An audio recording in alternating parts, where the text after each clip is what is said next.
Когда у меня умер отец, я, бабушка и мама решили лечь спать в одной комнате. В другой стоял гроб. Бабушка быстро уснула, а мы с мамой все лежали и думали. И вдруг ясно услышали родной отцовский храп из той самой комнаты, где лежало его тело. Храп длился секунд 10-15, но нам хватило этого, чтобы всю оставшуюся ночь не выходить из спальни. Вышли только тогда, когда начали рано-рано утром приходить друзья и родственники. До сих пор никто не верит. Еще, когда привезли отца в монастырь отпевать, у него лицо изменилось, стало более умиротворенным. Казалось, что он улыбается.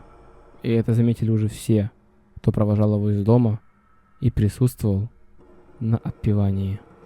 Если хочешь, чтобы твоя история попала в следующее видео, то переходи в наш телеграм-канал и оставляй свою историю в закрепленном посте.